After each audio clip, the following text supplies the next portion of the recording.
Bem-vindos ao Memórias da União, que hoje recebe Naná Garcês, presidente da EPC, empresa que mantém a União e a Rádio Tabajara no sistema de comunicação do governo do estado.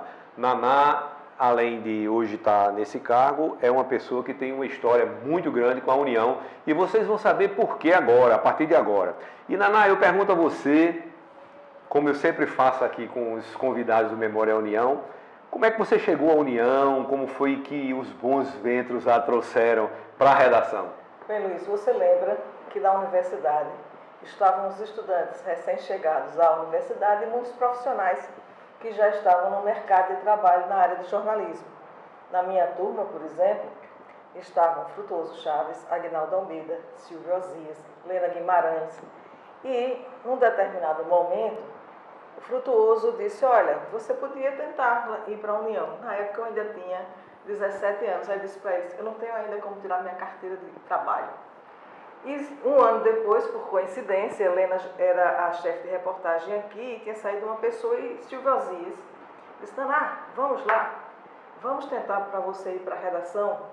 Aí eu fui e me apresentei a Aguinaldo e depois fui encaminhada para a Lena. E comecei a trabalhar assim, com profissionais muito experientes. Já encontrei você e Giza na redação, o que foi muito bom também. E sabe que, como eu, você e Giza, participamos daquela transição em que saíam os jornalistas formados no Batente e os estudantes de comunicação vindo com o diploma. Mas, Naná, é engraçado, você começa a falar, eu estou me lembrando dos fatos aqui, é mais uma história que a gente deve a Aguinaldo, Frutuoso, Silvio Osias. Diga aí. Com certeza, né? O próprio Silvio, que já estava na redação e que foi fazer o curso, acho que eu não lembro dele ter terminado o curso. Terminou, né? Mas aí passamos a conviver com Walter Galvão, Arlindo Almeida, Aranha, né? Aranha, exatamente. Barretinho. Barreto ele ia mais entregar o artigo, né? Ele não ficava na redação. E Hélio Zenaide, que era uma figura, né? Aquele dedinho só, né? Na máquina de datilografia. E todo o processo era muito diferente, né? A gente terminava a matéria, tinha Lucena, Chico Pinto, a gente terminava o Elton Fodinha, né? O Elton Farias também, exatamente. E tinha aquela mesa de diagramação, que era muito interessante você ver o processo de diagramação do jornal, né? E também, por acaso, um dia eu tive curiosidade de ver como é que funcionava a revisão do jornal. E aí encontrei uma mesa cheia principalmente de mulheres, né? Uma lendo e a outra batendo, né? Que era aquela coisa de bater num ponto onde tinha que ter uma correção. Naná, e a pessoa chegando na redação assim, acho que 18 anos, por aí, porque você começou comunicação com 17 e não tinha nem como tirar a carteira profissional ainda, mas depois de 18 foi para a União. Aí já vai dar de encontro com Lena Guimarães, com Tião Lucena, né? Exatamente. Como é que você encarou o desafio assim? Você disse, mas eu estou aqui no meio dessas férias, como é que eu vou fazer? Então, na verdade, como eu não sou paraibana, quando eu cheguei na redação, eu não tinha a noção exata da importância de cada uma dessas pessoas com as quais a gente estava convivendo. Mas procurava aproveitar todas as oportunidades e diversidade de matérias que me mandavam fazer. Então, eu lembro muito bem que a primeira matéria que eu fiz para a União, certo? Eu fui entrevistar Dom José Maria Pires. Fiquei um tempão na sala de espera e fiz a entrevista do jeito que Lena tinha me recomendado. Quando eu fui redigir, ela achou que o meu texto não estava assim tão espetacular. Pediu que Tião sentasse do meu lado e destacasse os pontos que eram mais importantes. E assim eu fui entrando devagarzinho na redação e fazendo tudo. A gente não fazia, na verdade, policial. Eu só fiz, na época, eu só me lembro de uma matéria policial quando eu era repórter da União. Foi um acidente que aconteceu no final de tarde, não tinha um repórter policial na redação naquela hora, e eu fui fazer a matéria. Esporte, eu só fui fazer esporte, cobertura de esporte quando estava na televisão. Então, na União, eu fui cada vez mais me inclinando para a cobertura do centro administrativo e dos eventos na área de economia. Agora, interessante, Naná, é que era uma característica da União, né? Pelo menos comigo aconteceu assim. Aguinaldo conversou comigo e disse assim, olha, eu quero conversar com você porque eu quero ver onde é que você se enquadra melhor. Eu não vou lhe botar na policial, por exemplo. Você está contando aqui que também não entrou pela policial, né? Que era uma coisa difícil, porque antigamente todo mundo entrava pela policial. Aí você vê a sensibilidade, né, que a União sempre teve para perceber o que puxar do talento, né, de que talento pode render, né? É da escola mesmo, né, Naná? Era da escola. Então, realmente, quando você faz um texto e a chefe de reportagem ou o editor de página lê e percebe que aquele texto deve ter um valor melhor, e vira para o repórter e diz, olha, você pode melhorar isso aqui? Acho que você tem mais informação. Então você vai percebendo a diferença, né, do que você escreve, e com o tempo isso vai evoluindo a sua escrita. Então eu acho que esse cuidado a União sempre teve, de preparar melhor quem chega na redação, né, de orientar e de mostrar também a diversidade. Como eu digo, olha, eu teve um tempo que eu fazia matéria na universidade, eu fiz fiquei muito concentrada no centro administrativo, que eram várias secretarias, você falava ali sobre tudo. E também, eu lembro de uma matéria muito curiosa, o ex-governador Tarcísio Buriti, ele tinha assinado um decreto fazendo um tombamento de cidades históricas, certo? E a Helena chamou uma repórter que estava lá iniciando, e aí ela disse, olha, você vai entrevistar ali Duarte Noronha, lá no IFAEP, porque o governador fez esse decreto e assinou um tombamento, eu não me lembro exatamente do número de cidades, mas foram todas as cidades que foram tombadas naquela época. Aí a repórter disse, que também era iniciante, disse, como? Ele mandou derrubar as cidades? Aí eu leio imediatamente. Leio imediatamente como derrubar as cidades. E aí transferiu a pauta para mim e eu fui entrevistar Lindo Duarte, que por coincidência era nosso professor do curso de comunicação na área de cinema, né? De cinema, exatamente. Mas ele era um grande preservacionista da memória arquitetônica e histórica da Paraíba. E aí foi explicando como era o decreto, quais eram as cidades, entendeu? E a matéria foi uma boa matéria. Naná não era de João Pessoa, não conhecia as feras, estava fazendo comunicação e de repente foi trabalhar na redação. Algum choque, Porque tem gente que diz assim, eu sou formado em comunicação e pós-graduado na União, né? Não sei se você já ouviu essa frase. Na verdade, assim, as redações eram muito agitadas, né? E eu achava isso interessante porque às vezes dificulta você se concentrar na hora que você chega no final da tarde para redigir a matéria, né? E a gente tinha pessoas que realmente frequentavam muito a redação, os que chegavam de fora, e tinha Aranha, que era um elemento à parte. Aranha, ele dava um show, assim, ele assim, olhando assim, só fazendo os textos dele, sem olhar para o teclado. E aquelas ideias, né, na polêmica do tempo todo, né? Werneck Barreto, né? E era um bom humor. Você se discutia de tudo ali na redação, né? Verdade. Então, era uma coisa muito viva. Aí eu achava muito interessante mesmo o clima de redação, né? Então, isso despertava em mim uma satisfação e a certeza de que eu estava indo no caminho que eu queria. Você disse aí que começou, que uma das suas fontes era sempre o centro administrativo. Não o centro administrativo em si, mas as secretarias que estavam lá, né? Era planejamento, finanças, segurança, não existia ciência e tecnologia, era indústria e comércio, agricultura, hoje é SEDAP, né? Na época a Secretaria de Administração Penitenciária se chamava Secretaria de Interior e Justiça, Secretaria de Segurança, né? Secretaria de Segurança. Então, educação, que até hoje é um mundo, era um prédio só da educação. Exatamente. Né? Então, eu aprendi muito sobre essa questão da economia, o mecanismo como funciona a economia, a gestão pública, né? Então, e o Banco do Estado também era um local que a gente ia de vez em quando fazer matéria, né? O banco era o Banco do Estado, depois criou-se uma caderneta de poupança, que era a própria, né? Não, era a crédito imobiliário. Sim, o crédito imobiliário do Paraibano, Do certo? Paraibano Crédito Imobiliário, entendeu? Eu acho que a própria já existia, era uma cadeia de poupança privada que tinha na Paraíba. Mas aí você vai, né? Você vai entrando, você entrevista o delegado da Receita Federal, entrevista depois o superintendente da Caixa Econômica, e você vai aprendendo muito, né? Não é só você perguntar para explicar, é para você realmente entender, porque senão você não vai conseguir traduzir o que você ouviu.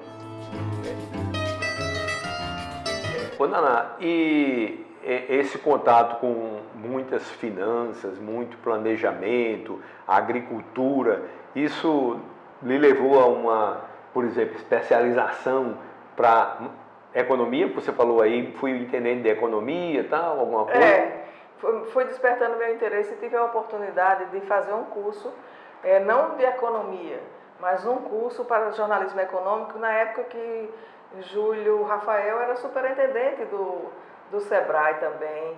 O Sebrae ofereceu esse curso para qualificar jornalistas, né, para entender melhor de economia, e eu fiz esse curso também. Sempre que havia palestras, tive a oportunidade de entrevistar Celso Furtado. Olha só, entendeu? nada não, então, somente... Então, essa coisa, essa convivência, né, que a gente tem no dia a dia da cidade, permite que você também faça uma escolha, né? Faça uma escolha. Por exemplo, eu gostava muito de fazer entrevista. Muito mesmo. E a gente sabe que era aquele computador, ou aquele gravador que a gente ficava com a tecla, né? Exatamente. Mas eu gostava de fazer entrevista ping-pong. Eu também frequentava muito a FIPLAN, que era a fundação de planejamento. Professor Inácio, né? Professor Inácio, depois Rômulo... Rômulo Polari? Não, agora deu um branco. Marcelo Figueiredo também. Marcelo Figueiredo era secretário de planejamento. Trabalhei com ele também. E Luiz Keller. Foi professor de economia também. Era professor de economia. Exatamente. Então eu tive essa oportunidade, Mauro Nunes, Nunes. de conviver com essas pessoas. E gostava também da reportagem em si. Então eu fiz algumas matérias para o Jornal do Domingo, que era um privilégio, você lembra? Ali era o sonho de todo mundo, né? De todos nós. E eu fiz algumas matérias para o Jornal do Domingo, muito sobre turismo, eu fiz muita matéria sobre turismo também. O Jornal do Domingo era um desafio, assim, todos que trabalhávamos na União sonhávamos em escrever para o Jornal do Domingo, né? E porque, inclusive, tinha uma característica que hoje os jornais já fazem com naturalidade. Mas você lembra que na época a matéria ia para geral e não tinha assinatura do repórter. E a matéria do Jornal do Domingo, ela tem a assinatura do repórter. E assim como as entrevistas ping-pongs. Exatamente. E outra coisa, Naná, o Jornal de Domingo, ele tinha aquela perspectiva, ou a característica, melhor dizendo, de que você podia explorar um pouco mais o assunto, né? Ele não se limitava a uma página, podiam ser 2 páginas, podiam ser 3, podiam ser 4, não tinha problema. Dependendo de como você tivesse feito a matéria, do conteúdo que ela tivesse. Reforço de fotos, né? Fotografia tudo, um complemento importante, né? Na edição de uma página, de uma matéria, fotografia.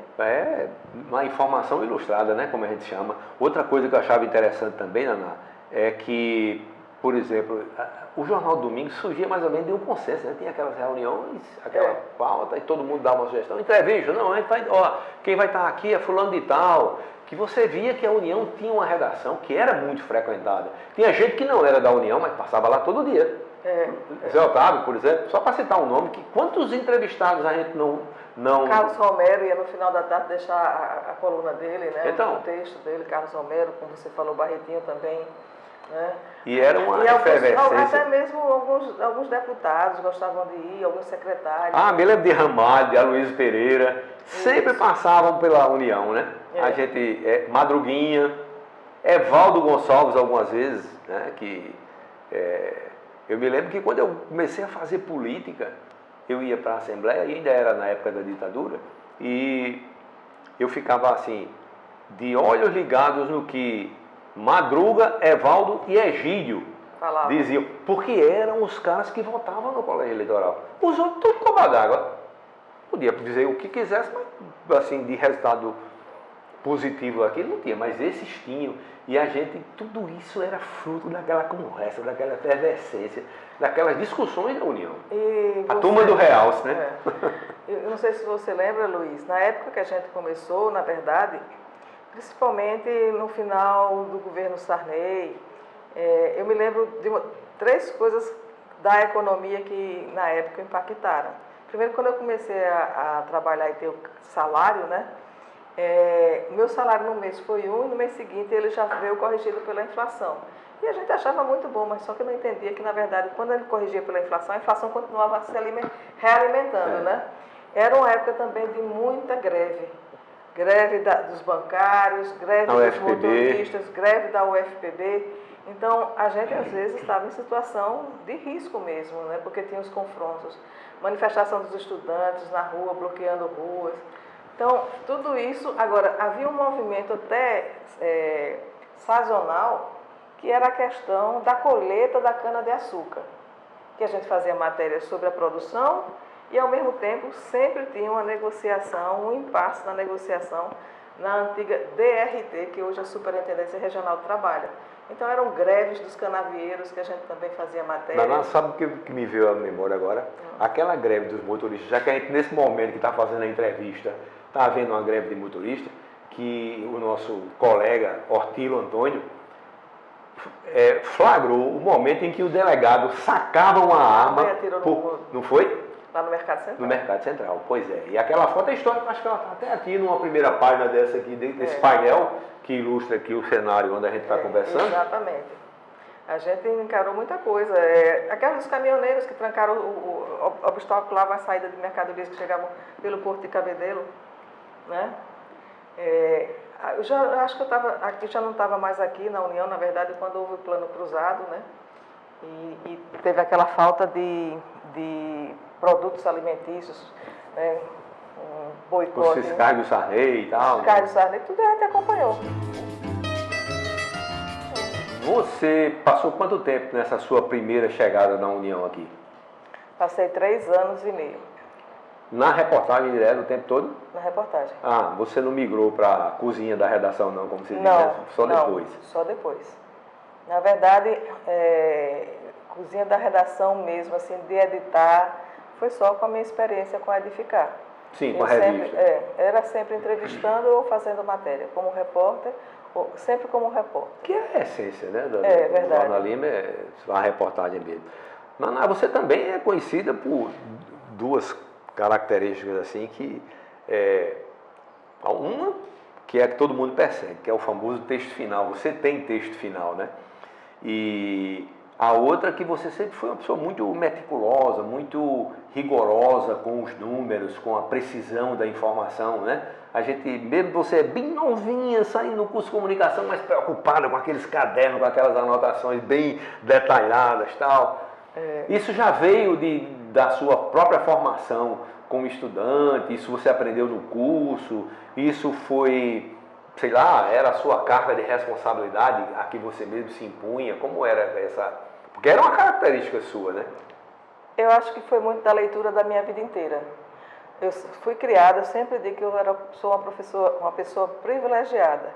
Nasci numa casa que tinha 2 gabinetes, e aí eu explico por que 2 gabinetes.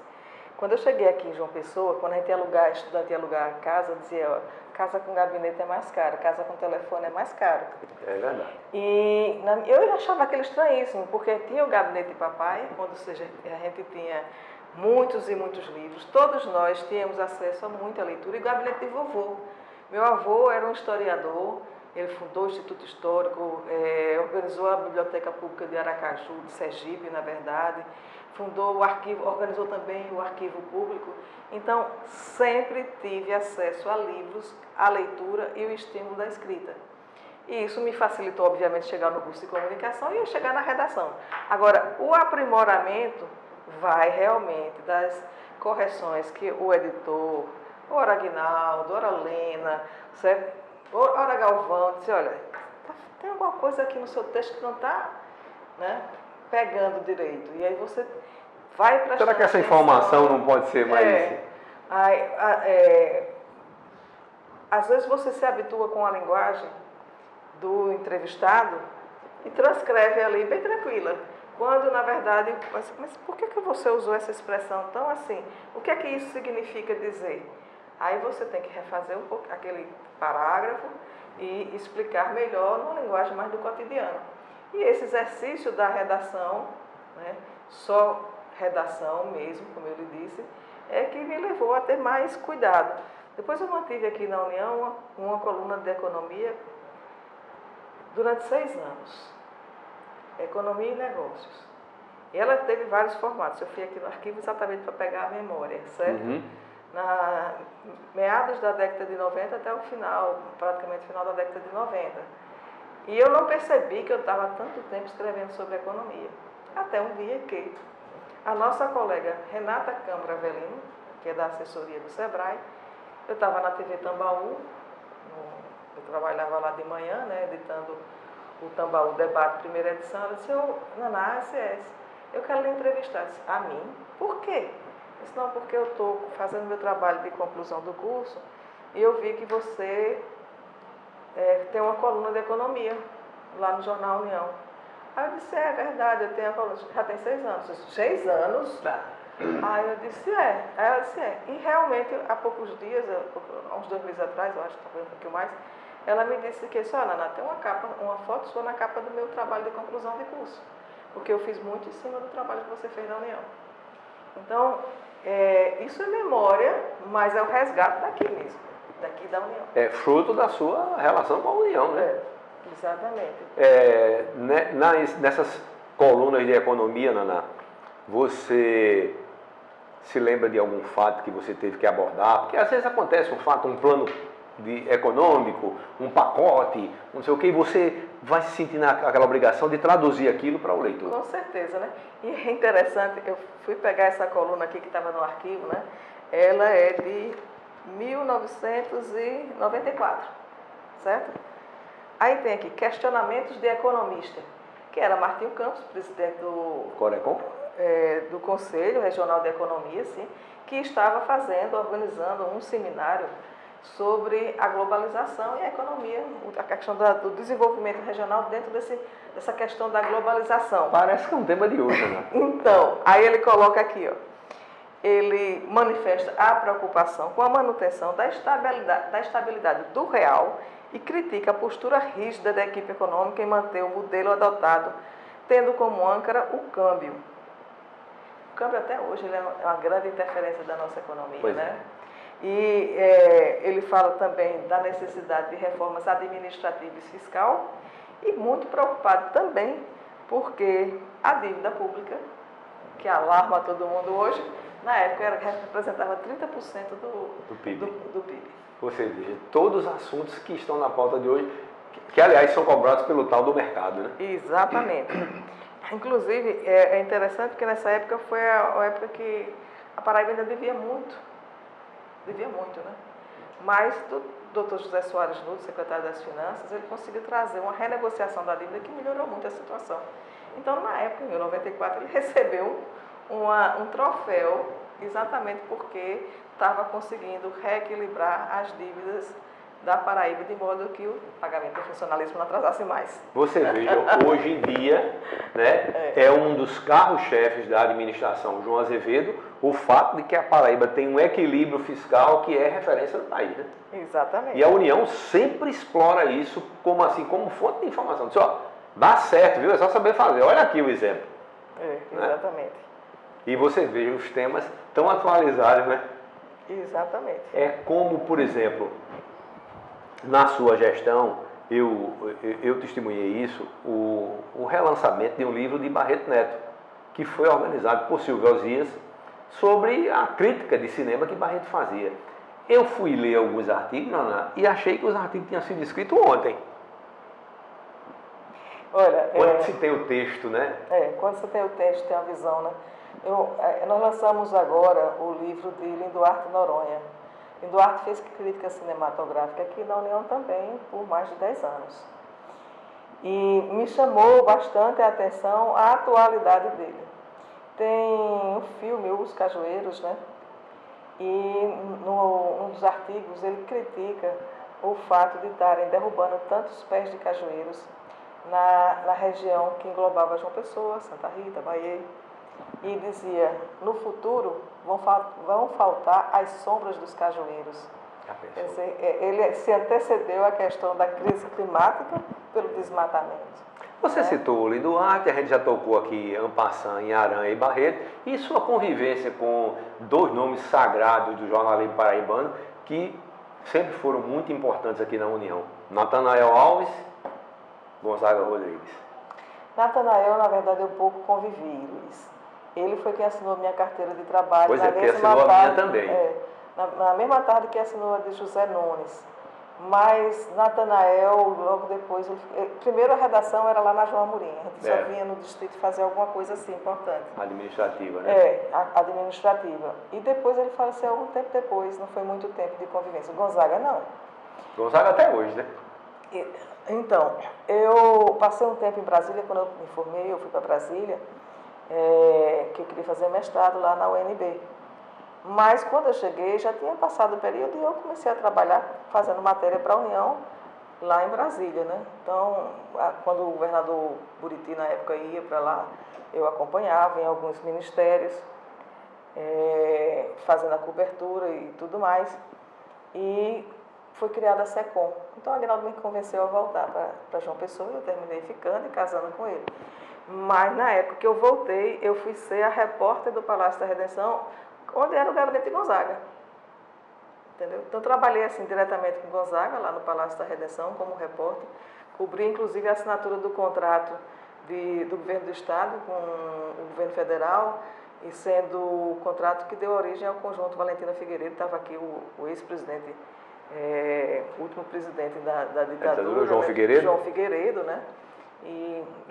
Aí eu aprendi realmente também os caminhos do palácio para você fazer a matéria, né? Porque quando enche uma solenidade, você fica sem ter acesso a ninguém.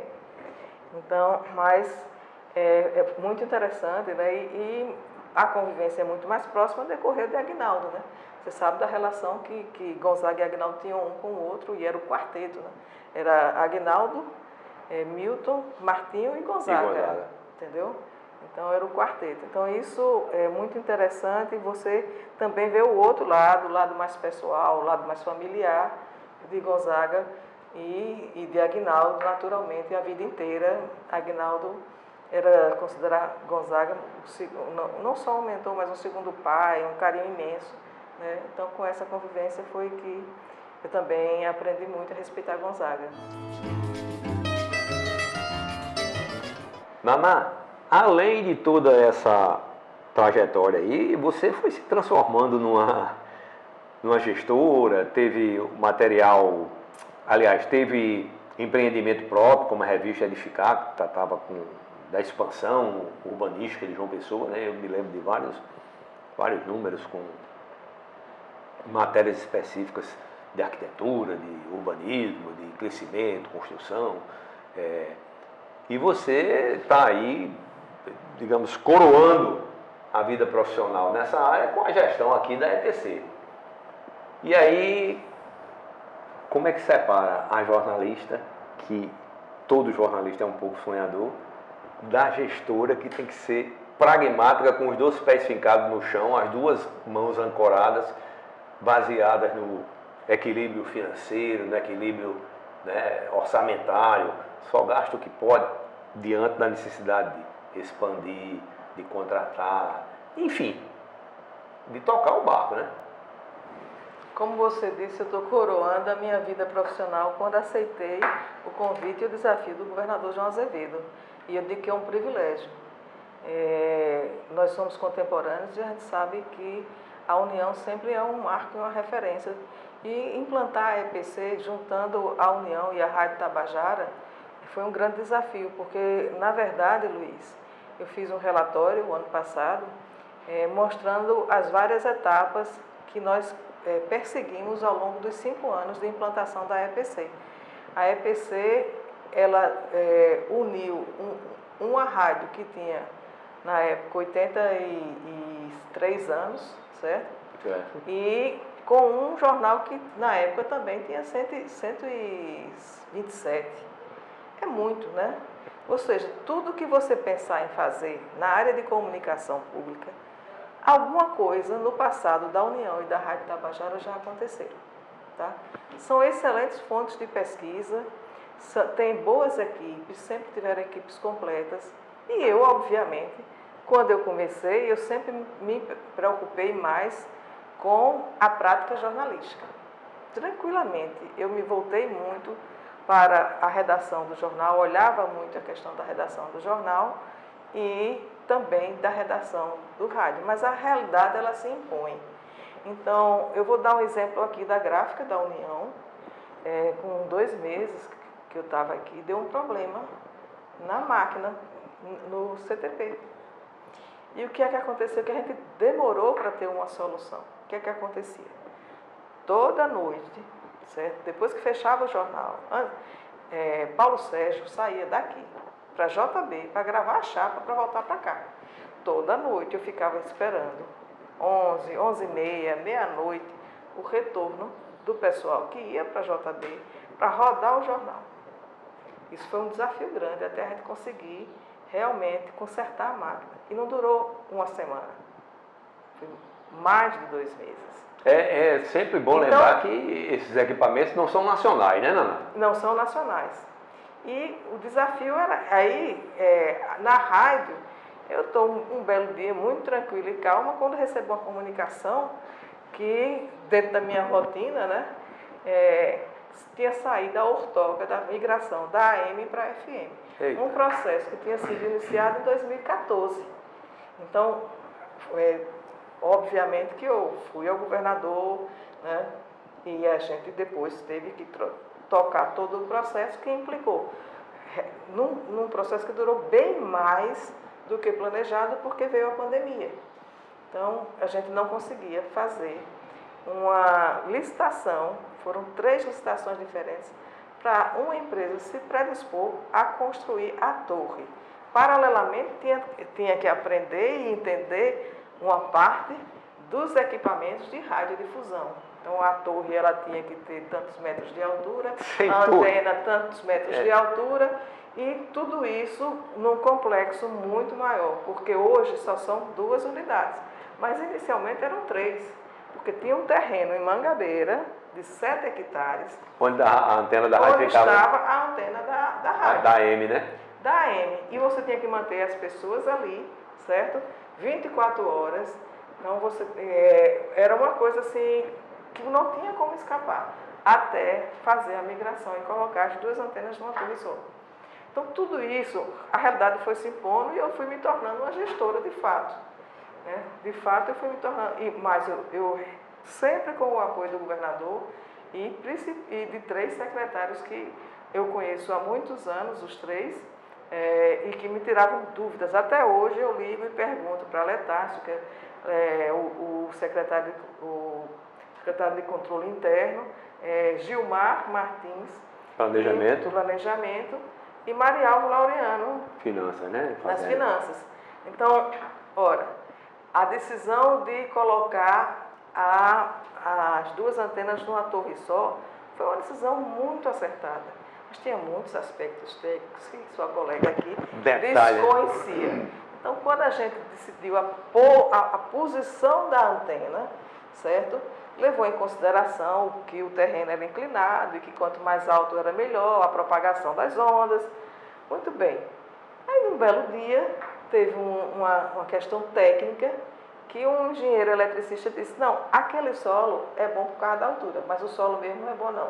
E aí a gente teve que fazer um investimento maior com o aterramento de varas de cobre. Cadê o cobre? Todo mundo sabe que no período da pandemia, até hoje cobre é uma coisa, né? Sempre foi um metal raro, né? Você vai se adaptando às situações e vivendo situações que você não está preparado para ela, porque são inesperadas. O seu conhecimento na área de comunicação é da área do jornalismo, é da área da literatura, da música. E aí de repente, você na gestão, um detalhe técnico de engenharia. Um detalhe técnico de engenharia que você tem que aprender a conviver e ter paciência para que tudo seja resolvido. E a mesma coisa aqui, as máquinas são antigas. Então, vamos importar uma impressora? bora importar uma impressora. Mas o processo não aparentemente era um processo simples, sabe? Todos os laudos, todas as justificativas para comprar aquela marca, você se cuida disso e inicia o processo de importação. O processo de importação é um processo longo, mas aí tinha as cartas do Banco do Brasil, todo o contato com a Heidelberg aqui, em suma, tudo caminhando aparentemente normal. Aí veio a guerra da Ucrânia, que não estava no meu planejamento, obviamente, certo? Fugia da minha alçada. E aí os navios que saíam de Taiwan, porque a Heidelberg ela faz todas as partes da máquina, mas a montagem é em Taiwan. Então, estava havendo aqueles ataques aos navios. O que aconteceu? A pirataria, né? A pirataria, que a gente só via nas historinhas de quadrinhos, né? Então nos filmes do passado. Mas estava existindo. Então o navio foi desviado, saiu pontualmente lá parece Taiwan não, Xangai. Saiu no tempo certo, 30 de dezembro, certo? Para que deveria chegar no final de janeiro, primeira semana de fevereiro. Ia chegar no meados de março. Porque teve que desviar, contornar aquela parte final, certo, ali da África e Europa, parou em Valência e chegou em Pernambuco mais de 60 dias. E aí, para receber essa distinta máquina, cara, muito eficiente, moderníssima, de uma velocidade imensa para a gente, nós paramos a gráfica em dezembro para fazer todas as adequações que a fábrica pediu. Ar-condicionado, todo o sistema elétrico, piso, né? Piso, teste de piso, reforço de piso, testar como a máquina, o pessoal queria, passando pela análise da equipe técnica da própria Heidelberg, que veio para cá. Não. Então, só que aí, quando eu parei a gráfica, eu imaginava que todo o processo, a máquina estaria aqui, fazia 20 dias, 3 semanas no máximo, né? Aí teve que ficar mais tempo. Aí eu acho impressionante, entendeu? Então são coisas que estão acontecendo, que aconteceram mesmo, e que você tem que lidar com isso, perder sono, sim, pela responsabilidade, né? Mas não deixa de ser um privilégio estar aqui. Mas, Naná, o que eu acho impressionante é que a nova máquina, para a gente que tem experiência com o offset já há algum tempo, ela é silenciosa demais, Naná. Impressionante, a pessoa dorme com aquela máquina trabalhando, diferente da rotativa, né, que é uma barulheira danada. Isso. Você vê que o quanto evoluiu, né, tecnicamente para... A máquina, ela é muito mais sustentável do que a anterior. O processo de limpeza da máquina, ele é programado, é eletrônico. Então, isso também expõe menos quem está operando a máquina para a convivência com produtos químicos. Então, tem todas essas vantagens, não é só a velocidade e a qualidade da impressão, mas ambientalmente foi um ganho enorme. Ao mesmo tempo, você não abandonou a redação. E é uma fiscal, né, daquelas do Sarney, da qualidade do texto, do cuidado com a pontuação, do cuidado com a observação das normas gramaticais, do cuidado com a gráfica, a apresentação. Tu arruma tempo aonde? Eu vou trocar Sarney por Aguinaldo Almeida. Certo, pronto. Tá, eu assino embaixo. Certo. Então, essa convivência mesmo, tanto profissional como em casa, foi também sendo apurada na área de edição, certo? E uma coisa que a gente vai aprendendo, não só instintivamente, mas profissionalmente, testando, vendo, muito valor que eu dou à correção do português. O impresso, ele fica, certo? Pode dar um bug qualquer e apagar memórias de computador, mas o impresso está lá. É um documento. E no caso específico daqui, que a gente faz também o diário oficial, nós temos uma prática de arquivar e preservar a memória como obrigação institucional. Então, o diário oficial traz todos os atos públicos, certo? Qualquer governador, deputado, prefeito, se ele fizer um ato que deve ser publicado, ele só passa a ter vigência quando é publicado no Diário Oficial. É verdade. Entendeu? Só tem força de lei depois que... Depois que é publicado no Diário Oficial. Então, todos esses cuidados que a gente tem, vêm em decorrência, sim, da vivência ao longo do tempo. Você sabe que Agnaldo era muito rigoroso nessa coisa do aprumo do português, dos títulos e da diagramação. Ele amava traçar uma página ali com Bio, lembra me lembro. Bio Barros, desenhar a página, ele mesmo, depois, não sei quem foi, alguém comentou e ele explicou. Ele desenvolveu uma medida de cálculo que permitiu que a mancha gráfica ficasse bem feita, certo? E ao mesmo tempo se economizasse com a mancha gráfica. Então, isso é o quê? Isso aí vai passando, né? Conversando. Pode ficar certo que às vezes eu levava a revista ou qualquer outra publicação que eu fazia. Eu sempre, onde eu chegava, eu fazia um jornalzinho, no Tribunal de Contas, na Secretaria das Finanças. Fiz a revista do Fisco, fiz uma revista durante muito tempo do Conselho Regional de Medicina. Tinha a minha revista, né, a Edificar, fiz a revista do Sinduscom. Eu me declaro como uma revisteira mesmo, fiz várias revistas para vários segmentos. E que também tem uma característica especial, né, Ana? Como a circulação não é diária, de revista, geralmente, no mínimo é semanal, dá tempo de você ser mais exigente ainda com o português, né? Com a qualidade do texto, com a... E muitas vezes ele fazia observações, você pode botar isso aqui de uma maneira diferente, coloca aqui uma cor mais forte, entendeu? Então, isso vai te apurando, você tem que assimilar, e assimilar o bom, né? Porque muita coisa boa ele tinha. E essa visão de desenho de página e da exigência do português, não cometei certo de português com ele não, porque ele registrava logo. Né? Eu me lembro dele que eu trabalhando nessas coisas de... Mas eu já recebi telefonema de assinante agora. Disse, olha, eu tenho 2 filhos adolescentes. Assino o jornal principalmente para que eles tenham o hábito de leitura e aprendam como é a escrita boa. E aí eu estou vendo que essa semana aconteceram tantos erros. Até melhorou bastante, nós evoluímos muito. Mas ele terminou cancelando a assinatura. Você vê, né? Uma coisa que... Uma coisa que não que passa. Ninguém quer isso, né? Ninguém quer isso. Naná? E fizemos um manual para facilitar o dia a dia. Porque a União, há muito tempo, ela não tinha um manual de redação. Então, nós pegamos um manual que Antônio Costa, se não me engano, tinha feito. Pegamos o manual da Folha e Felipe Caldas, foi quem produziu o nosso manual de redação. Ele já não estava aqui mais como editor, ele fez esse trabalho que nós contratamos para ele fazer. E disponibilizamos exatamente para evitar erros. Não tem como ter dúvida. Se você tem uma dúvida, vai lá no arquivo do manual ou pega o manual físico. A gente vendeu vários manuais na nossa livraria. Porque realmente o manual é um suporte, né? Você tem ali como... É um suporte. Tira dúvidas. Até hoje eu vou no dicionário. Todos nós, né?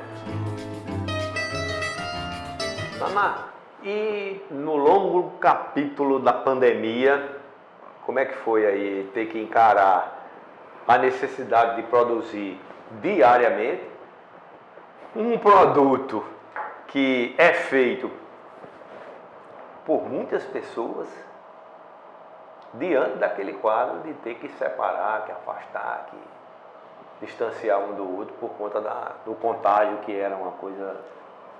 Na verdade, o melhor foi seguir as recomendações dos profissionais da área de saúde, né? E as medidas também adotadas pelo próprio governador, em termos de precaução, adoção de máscara, de álcool, distribuição de álcool, de afastamento das pessoas que eram potencialmente mais sensíveis, né? Ainda assim a gente perdeu profissionais. Ainda assim nós perdemos bons profissionais. Aqui mesmo no jornal a gente perdeu um repórter, Alexandre, né? Alexandre Nunes. Lá na rádio também perdemos uma pessoa para a Covid, também Glaucio, que era narrador esportivo, certo? E engraçado, assim, o cuidado de fazer... A gente conseguiu fazer vacinação aqui dentro. né? Trazer aqui uma equipe de vacinação, trazer testes de Covid para fazer aqui também. Então, todos esses cuidados que foram possíveis. Tinha uma comissão, né, Naná? Tinha. Qualquer vestígio casa. Qualquer vestígio casa. E a gente criou, hoje as pessoas usam muito o EPC Comunica como se fosse um grupo de interação. Mas o grupo de interação é mesmo o EPC Livre Interação. O EPC Comunica era exatamente para a gente dar orientações e decisões sobre a convivência com a Covid. Principalmente isso, a convivência com a Covid. A gente tinha inclusive fez uma norma para o período da Covid sobre o trabalho remoto. E eu lhe digo que um dos dias que mais impactou a questão da Covid foi um dia que eu cheguei aqui na redação e as máquinas estavam operando sozinhas porque as pessoas estavam de casa mandando material. Entendeu? Então, acho que só tinha uma pessoa aqui na redação. Devia ser quem ligava os computadores, né? Porque tem entendeu? que ter... E a máquina tem que vir de tudo, sabe? Então, tivemos perdas de profissionais, de colegas, mas poucos ainda bem, e adotamos todas as recomendações que as autoridades determinavam e tivemos assim, um reforço, procurava. Então, a gente fez essa reforma aqui das baias, né, para separar mesmo, né, quem estava aqui dentro da redação, botava, não ter o contato direto com o colega que estava do outro lado, e foi administrado dessa maneira e cuidar também de ter o equilíbrio financeiro da empresa. Porque se você não pode falhar em determinados momentos. Não é que você seja infalível, é que você tem que escolher uma decisão que traga resultado e que beneficie a muitos. Entendeu? E é uma responsabilidade séria você ser gestor numa situação em que você também tem que cuidar da vida das pessoas. Não é só você pensar na saúde financeira da empresa, é pensar nas pessoas. Foi uma coisa que eu aprendi, cada vez mais eu me preocupo com as pessoas, com o bem-estar interno aqui e, se puder, externo. Porque às vezes a pessoa precisa de uma coisa muito simples, né, para resolver o problema. Mas uma coisa mais simples do que pagar em dia, né? Você veja, é fundamental, né? E muita gente não respeita sei lá, troca os pés pelas mãos, não tem essa preocupação de gerir com o cuidado e o pragmatismo que as finanças exigem, e aí acaba afetando uma coisa mais simples, que é o pagamento em dia do salário, né? Desprezando, né? Nós passamos por 3 suspensões de pagamento, né? Eu me lembro muito bem desse episódio no final do governo Buriti 2. Foi. Teve no final do governo Buriti 1, que foi naquela transição que ele foi eleito, e Dr. Clóvis assumiu. E aí, ali teve também, quando o Wilson Braga assumiu, Pedro Adelson regularizou o pagamento. Mas como era o pagamento? Você recebia o seu salário, mais um pedaço do que tinha ficado acumulado, até o final do ano, até equilibrar. Então foram 12 meses corrigindo, atualizando o salário. Quando terminou o segundo governo Buriti, que teve o fechamento do Banco do Estado, né? No dia anterior eu recebi salário. E Agnaldo não recebeu salário porque ele não pôde, naquele dia, ir ao banco. Certo? Então, ficou Agnaldo de salário preso e eu com meu salário. E foi assim, e eu nessa época já estava na Secretaria das Finanças, era Leve Leite, o secretário. Eu me lembro que quando a gente descia, embaixo tinha policiamento. Porque teve algumas tentativas de agressão ao secretário, tentativa de invasão ao prédio, entendeu? Então, a gente passou por essas etapas todas e sabe o quanto é importante ter o seu dinheiro. No governo Ronaldo ou foi no governo Cássio? Agora eu não me lembro. Foi uma transição ali. Não foi? A gente não teve que tirar um empréstimo? Se lembra não? Foi naquela época foi uma coisa interessante porque enquanto um dizia que tinha dinheiro, deixado dinheiro na conta, o outro constatou que o dinheiro que estava na conta era para pagar a parcela da dívida do Estado. Pois é. Então não existia dinheiro, né? Na verdade o que havia era uma provisão, né? Mas estava direcionado. Naná, e projetos? Você já falou aí na área de redação, os cuidados, já falou na área de tecnologia, dos investimentos que foram feitos, a compra da nova máquina, a própria pandemia provocou o uso bem assíduo e frequente do trabalho online, remoto, mas eu digo assim, e agora, nos próximos anos, o que é que se pode esperar, o que é que o planejamento prevê aí para a velha senhora? Então, na verdade, o universo da EPC é bem amplo, né? E o que eu pretendo mesmo fazer é consolidar o que a gente já avançou. Nós estamos comprando mais equipamentos para a gráfica, para completar um ciclo de modernização, né?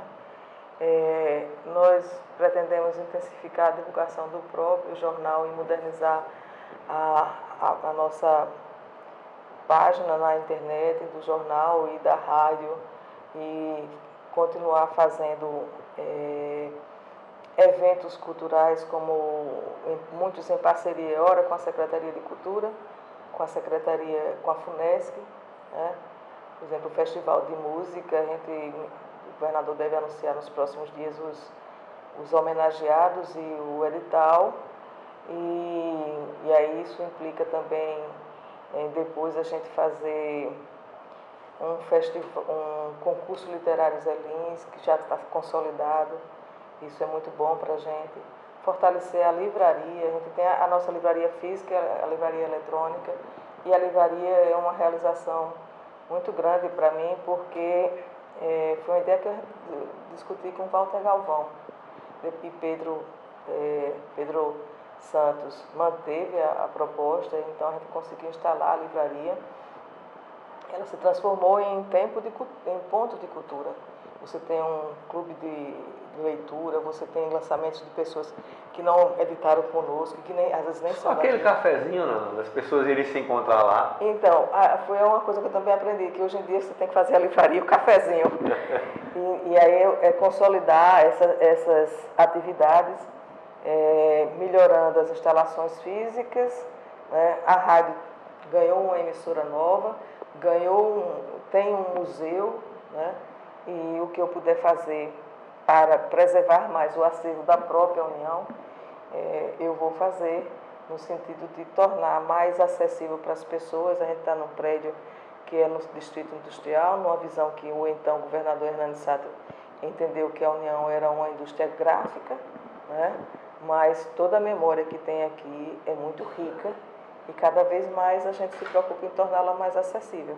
Acessível via internet, ou como a gente já recebe grupos de estudantes, pessoas que pesquisam aqui. Naná, você agora passou assim, pincelou, falou da importância das memórias, do arquivo e tal, e a digitalização, que foi iniciada, foi interrompida pela Covid, né? Na época, aí houve uma suspensão. Como é que está o processo para retomar, e quando é que você espera brindar a sociedade como um todo com o acesso remoto, por exemplo, a essa riqueza que tem aí, né? Que é esse arquivo maravilhoso da União?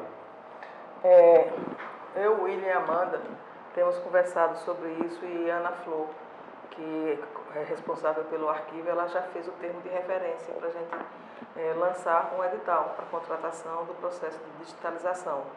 Então, é uma coisa que realmente também vai evoluir, né? Nós pensamos em fazer aquele ambiente ali mais agradável também. E, se você vê, estão sempre selecionando o que realmente deve permanecer e o que pode ser descartado.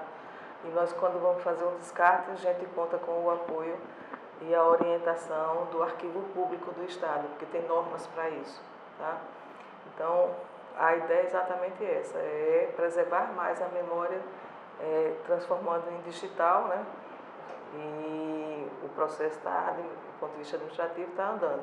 A gente, só sem querer interromper, mas para não perder a lembrança, o feeling, eu acho uma beleza quando a gente entra no arquivo, Ana.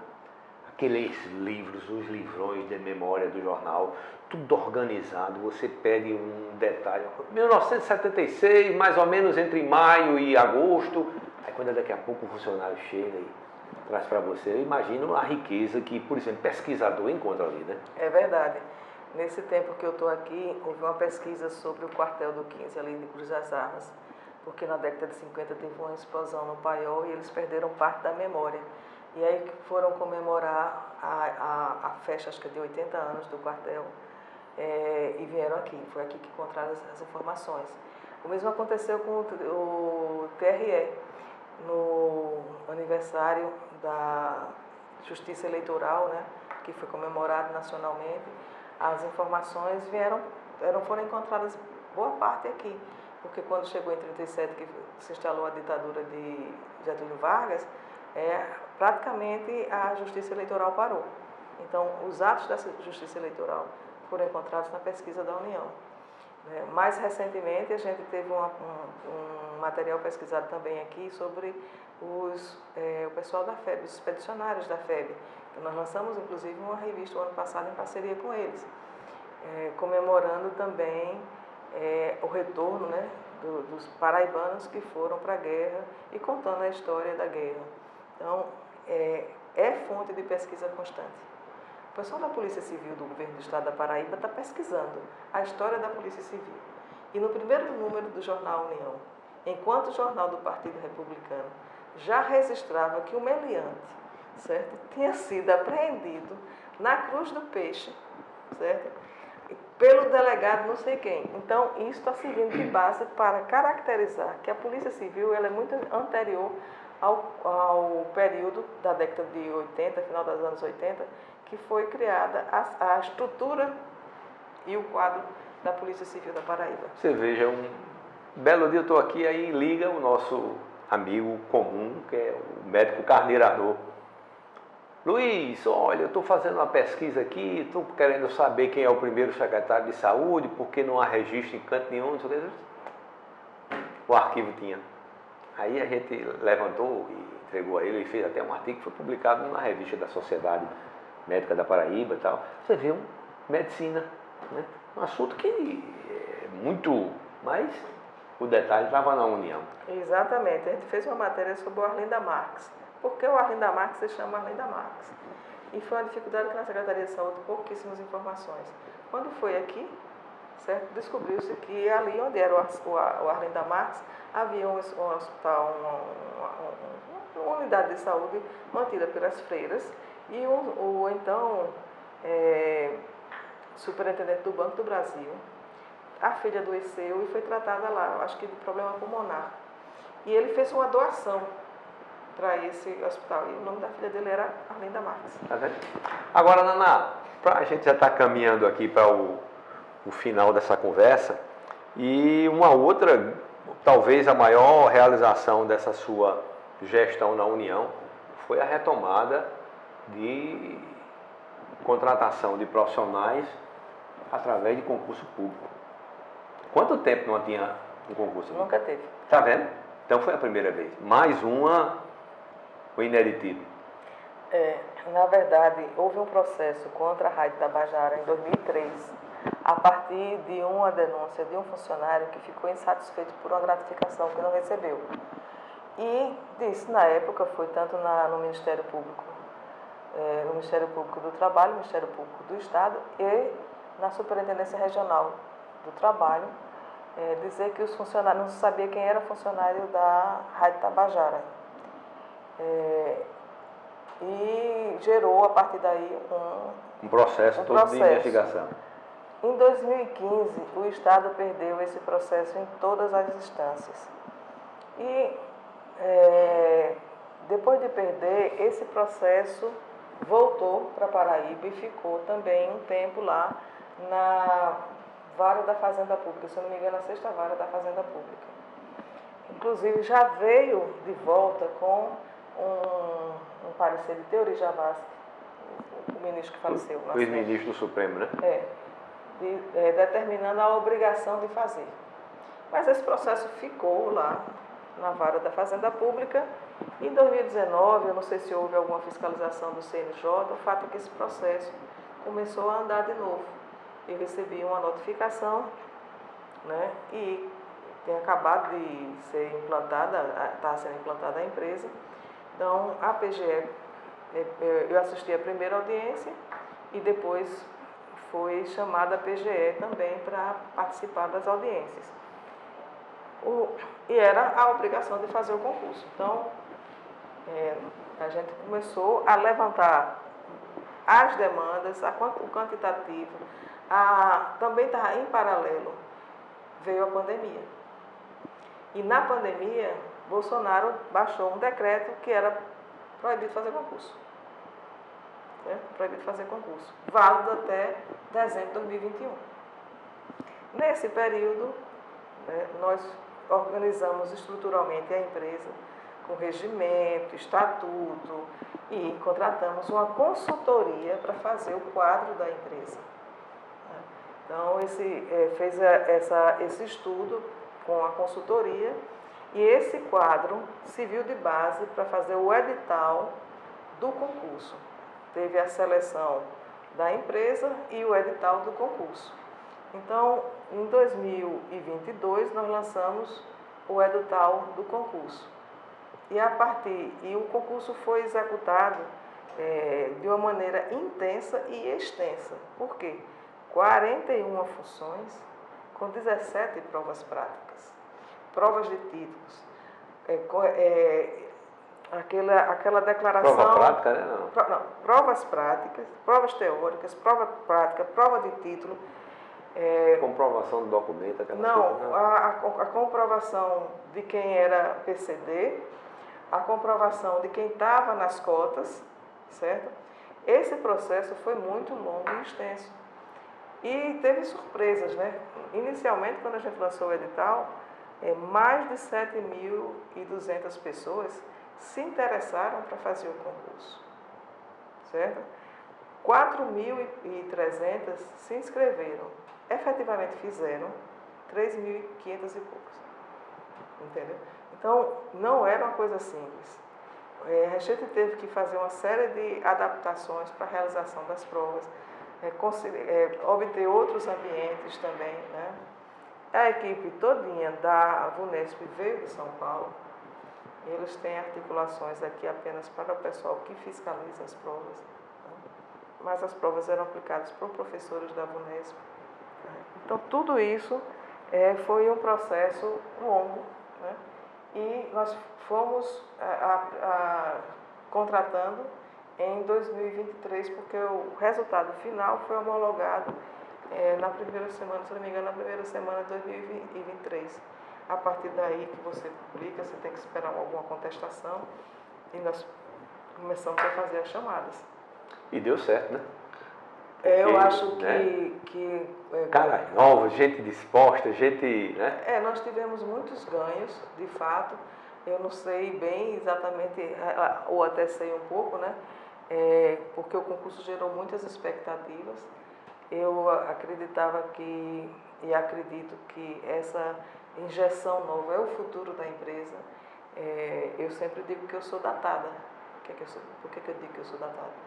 Eu fui convidada pelo governador João Azevedo, né? Então, eu estou na gestão do governador João Azevedo. O que vai acontecer em 2026... O novo governador é quem vai decidir, né? Entendeu? Então, eu passo aqui com muita tranquilidade, porque o futuro da empresa não depende de mim, depende de quem chegou. Mas há condições para que quem chegar... Sim. Possa surfar numa boa onda, digamos assim, né? Tecnologicamente, redação corrigida, a questão de pessoal resolvida, porque não tem mais aquela coisa de gratificação para cá, gratificação para lá. Eu digo assim, para contratar, né? Isso. Você contratava ilegalmente, não havia concurso. Hoje está tudo resolvido, tudo apaziguado nessa... A gente contratava os prestadores de serviço de modo muito claro e transparente, com contrato mesmo, né? Mas hoje ainda nós temos 22 vagas que não foram preenchidas e que nós estamos organizando um novo concurso.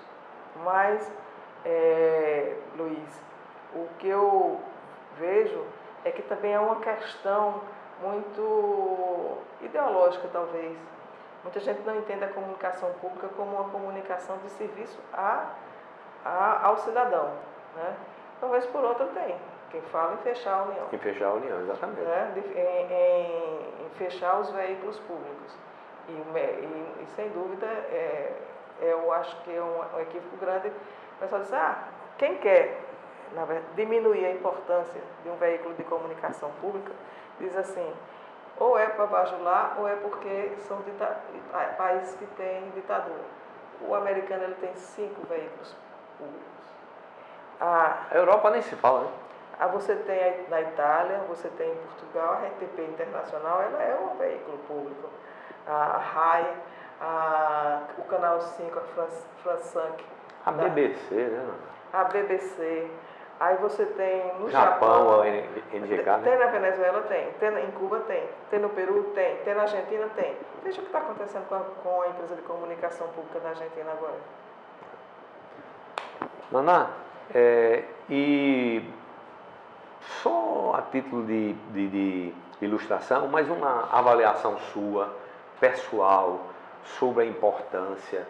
Você deu muitos detalhes aí da história da União, mas eu digo assim, uma impressão sua, numa avaliação sobre esse patrimônio de 132 anos, de um projeto que tem dado certo até hoje. Você tocou aí que tem gente que quer fechar, tem gente que isso, o quê, mas a verdade é que há 132 anos isso dá certo.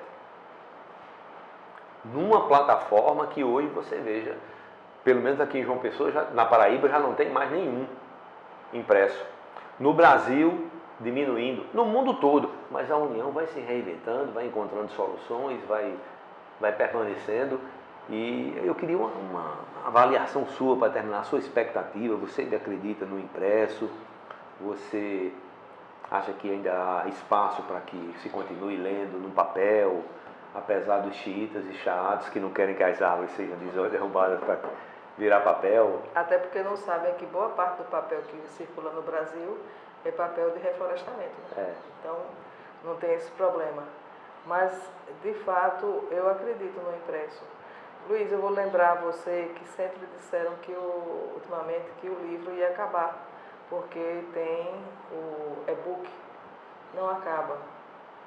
Ainda hoje, o livro é cerca de quase 90% do mercado de leituras, certo? E não é exatamente o papel que afasta, na verdade, são as condições econômicas que se manifestam. É caro para ler, né, Ana? É caro para ler. Mas o modelo de venda de livros, por exemplo, mudou. O modelo de venda de livros não cabe mais uma livraria hoje de bairro ou de rua. Então você consegue ali, sim, né, e ter a diversidade de títulos ali dentro. Você tem que ter um perfil, né, que você saiba onde se instalar e que você vai atender o seu público. Outro aspecto, no jornal especificamente, aqui, que você tem a memória da cidade, não esqueça que a longevidade é uma coisa interessante, não apenas do jornal, mas da vida das pessoas. Então, nós vamos ainda ter um público grande de pessoas que estão envelhecendo e que gostam de jornal. E, ao mesmo tempo, você vê já muitas medidas que são tomadas para estimular a leitura de físico, né, de livro físico. Sem o fato que eu acho da credibilidade, né? Eu acho que o jornal impresso ainda é o resíduo. Mas aí, voltando à questão da credibilidade, que é fundamental. A qualidade da informação. E aí volta a questão de cuidado com o português, cuidado com a checagem dos dados, estar atento ao que é importante para a sociedade em que você está inserido. Né? Não pode ignorar os temas que interessam a essa sociedade. Certo? Tem que estar ligado. Tem que estar ligado. Então, se a questão hoje é a greve, tem que estar atento ao que está acontecendo na greve dos ônibus. O que interessa as pessoas, né? Então, e não fazer algo superficial. Como nós fazemos no final de semana, quantas matérias especiais nós fazemos? Que a gente já nem chama de matéria especial, mas são matérias de fundo, mais profundas, né? Nos finais de semana. Então, é isso que vai segurar o jornal. A reportagem de qualidade, a atualização gráfica. A informação exclusiva. A informação exclusiva. Naná, muito obrigado pela sua participação aqui no Memórias da União. Aliás, antes de encerrar, Você gostaria Ele de... já disse que vai encerrar 3 vezes. Mas né? eu quero saber se você teria alguma coisa que você gostaria de acrescentar, que eu me esqueci de perguntar, que a gente não tocou aqui. E eu sei que para uma gestora tem um assunto que dá 3 entrevistas dessa, mas eu digo assim, alguma coisa que você acha que mereça o destaque, que a gente passou batido e que... Né? Eu acho que, como diz Gonzaga Rodrigues, né, que a união vai bem quando o governo vai bem. E isso significa que um olhar do gestor maior para a importância da união, para a importância da literatura, certo? Para a importância da rádio, para a importância do acesso à informação de qualidade e à educação boa, que vai garantir o futuro de todos nós. E isso vai fazer um diferencial muito grande para os jovens, porque eles vão chegar com uma carga de informação que permite que ele tome consciência do seu contexto e que permite que ele decida de acordo com a sua consciência e não de acordo com algumas conveniências. E a União tem um papel fundamental nisso, né? Porque, além de todo o registro histórico, oferecendo essa informação, né? Naná, muito obrigado pela sua participação aqui no Memórias da União e a você que nos brinda com essa audiência. Até o próximo programa. Só um instante, para encerrar mesmo agora. Olha, o que é que a União está fazendo com 132 anos de história? Ela está sendo transmídia. Ela faz o impresso, ela faz a imagem, ela disponibiliza um vídeo.